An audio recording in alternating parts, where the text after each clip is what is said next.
and welcome back to the Drink Less, Live Better podcast. I'm Sarah Williamson, and you can follow me on Instagram or check out my website or read my book, Drink Less, Live Better, for insights, wisdom and resources. I have coaching spots open at the moment. You can send me an email and tell me if you're interested.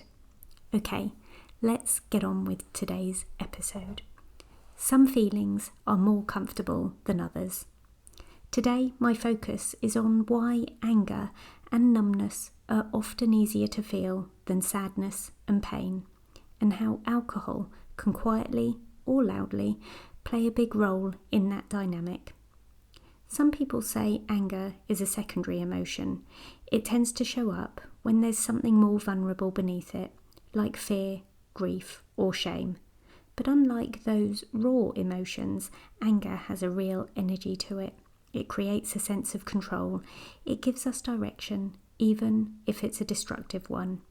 And numbness? Well, sometimes that's described as the absence of a feeling. It's like putting the entire emotional spectrum on airplane mode, not feeling it. But sadness, pain, grief, these emotions all demand something of us. They ask us to stop, to be hurt. They make us feel powerless, exposed, and most of all, human.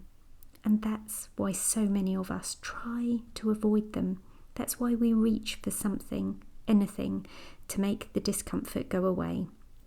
And for many people, that something is alcohol. Let's take a step back and see how this plays out. Perhaps you've had a rough day. Maybe you got passed over for a promotion, or you're going through a breakup, or you had a disagreement with someone you love. You get home, you're feeling narky, sad, raw, but instead of just feeling into that pain, you crack open a drink, and maybe another, and why not a third? Before long, the sting of sadness is replaced with a numb kind of calm or nothingness, maybe even a little bit of irritation or anger. It's easier to be really cross at your line manager or your ex or your mother-in-law than it is to cry over the feeling of rejection. Anger feels powerful.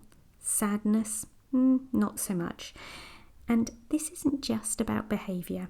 This is biology. Our brains are wired to seek relief from discomfort. Anger activates our flight response. There's adrenaline, cortisol, movement, action. It feels like doing. Sadness, however, it slows us down. It's connected to grief and helplessness.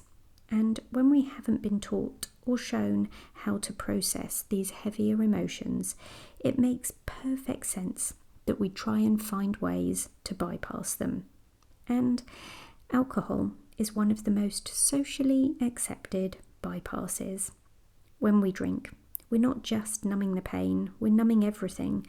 Alcohol suppresses activity in the prefrontal cortex, the part of the brain that's responsible for rational thinking, empathy, and emotional regulation. It also messes with the limbic system, which is responsible for emotional memory and behaviour.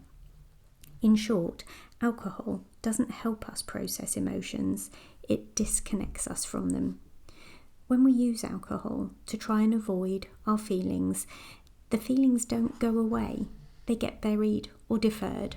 And over time, what started as occasional sadnesses can evolve into perhaps anxiety, irritability, or maybe an overriding feeling of emotional flatness. And that is where things get complicated. If you're feeling numb, or if you only seem able to access anger, sadness, grief, it might be a sign that those unprocessed feelings are just sitting underneath the surface. There are stories, experiences, or parts of you that haven't had the space to be witnessed perhaps, and the more that you avoid the pain, whether through alcohol, distraction, or repression, the more you're likely to stay stuck in that loop. So what does it look like to not numb out, to really feel the emotional pain? First, I suppose it's important to say it might be hard. There isn't anything easy about facing sadness head on.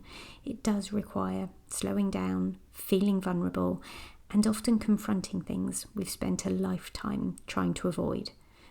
But also, it can be healing. When we allow ourselves to feel sadness, we do create the space for connection with ourselves and with others. We might begin to recognise our own needs. Perhaps we find compassion.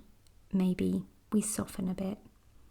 Choosing not to use alcohol as a coping tool means being honest with yourself about why you're drinking in the first place. There's no shame in using what's available to you to get through hard times, but there is incredible power in starting to build a toolkit that includes more than numbing. Maybe there's therapy, perhaps movement, breath work, journaling, calling a friend and saying, "I'd love to talk." These are practices that will help bring you back to yourself, back to the emotions that are trying to tell you something.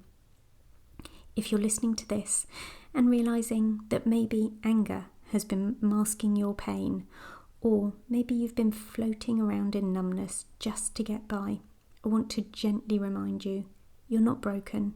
Your brain and body are doing their best to protect you, but you are allowed to feel more, to go deeper, to start letting some of that sadness rise, and maybe, little by little, you'll find it's not as unbearable as you thought it might be.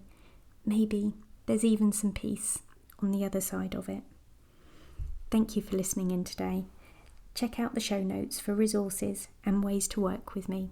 Oh, and P.S. I believe in you.